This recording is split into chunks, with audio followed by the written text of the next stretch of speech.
Hello everyone and welcome back to the Belgian Beer Brothers channel. Cedric here in Antwerp with another brew review, and today we are gonna taste another beer from that 1897 series from Mercadona in Spain. Today we are gonna try the house brand Tostada beer, the toasted malt beer. Yeah, I'm very curious. I like the style. I don't know this one. This is a very generic, cheap ass house brand. Brewed by Brewery Haard, if I recall well. It is a 5.9% version, so a tiny bit higher than the other ones. But yeah, let's see how this goes. I do like the style of this can. It is a very simple, a golden can with this kind of a radiant hop flower. And yeah, it kind of covers the load, I'd say. Just a brown banner saying Tostada. No more, no less. So, we don't have anything more to say about this beer, so let's just dive right in.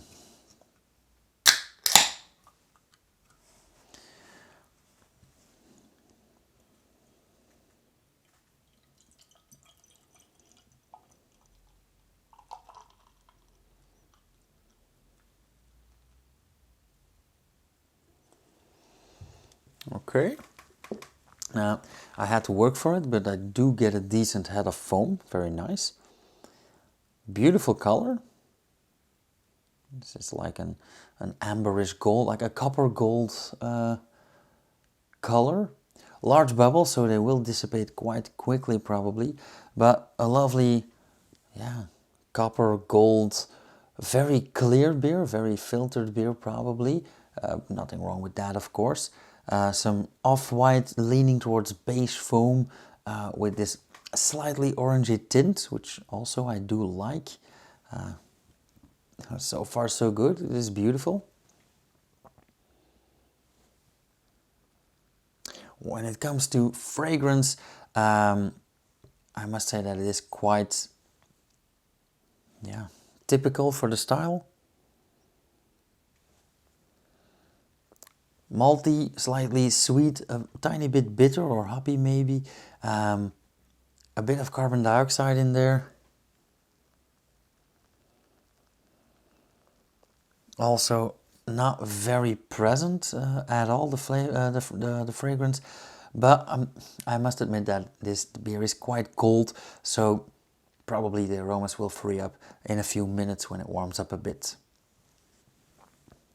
But so far so good, very nice. So let's have a taste. Cheers.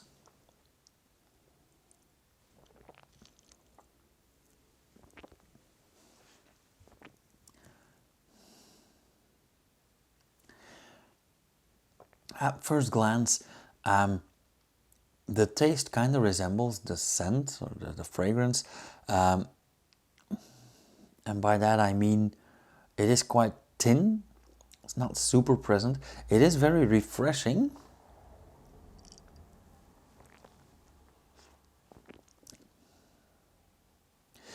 It is a bit more highly carbonated than I expected. More tiny bubbles as well, so that's quite nice. It does have that nice balance between bitter and sweet, be it a bit on the sweeter side, but again, nothing wrong with that. Quite refreshing.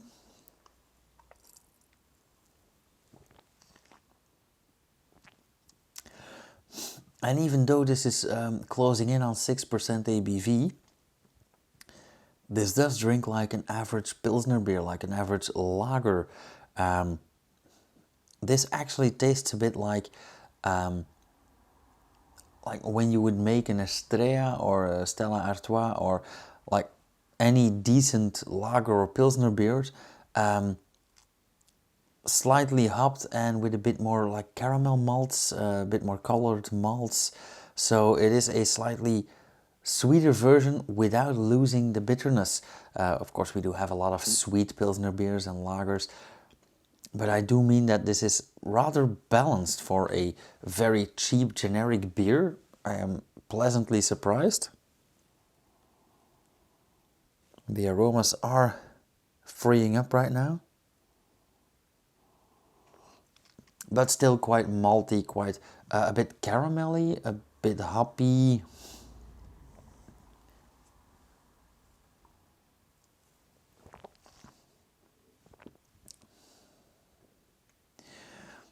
I maybe get a hint of diacetyl.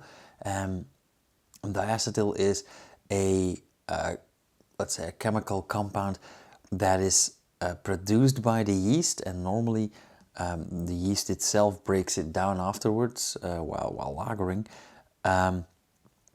But when cooling too quickly or too short, the yeast doesn't get the chance to break it off again, and this results in a slightly buttery flavor.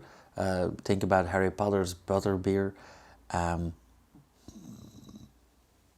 Yeah, but I do get that very, very lightly in this beer, so I might even be mistaken, but I do get the idea that there's some diacetyl present.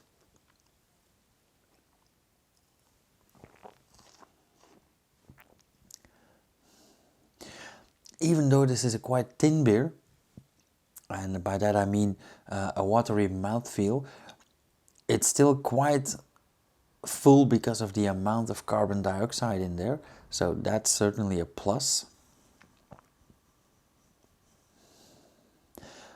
The aftertaste as well is very thin, it's very watery, a bit bittersweet, but not necessarily unpleasant.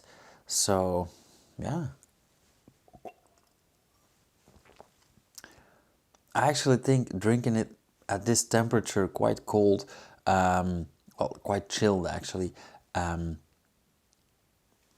this is a nice beer, especially given its price range. I think I paid like $50 for this. So yeah, definitely go out and buy this if you're in the neighborhood. But I'm pleasantly surprised. I would easily give this a 3. Comparing quality versus price, this is a nice, refreshing, thirst-quenching beer that I would have any day if I'm a bit short on cash or I'm just in a Mercadona and I feel like having a simple, nice beer. Yeah, I would definitely stock up on this in the fridge on holiday, for example. So I expect, except for some minor issues like the diacetyl, like the buttery scent and flavor, yeah, let's call it an even 3. So again, a rather short video, but as usual, if you guys like this video, let me know in the comments and hit that thumbs up. If you want to see more, subscribe and hit the bell icon. You'll be the first one to know whenever I upload something. And yeah, I'll see you guys on Wednesday with another Belgian specialty beer, because we've been dabbling in foreign beers for long enough right now. So see you guys on Wednesday. Cheers.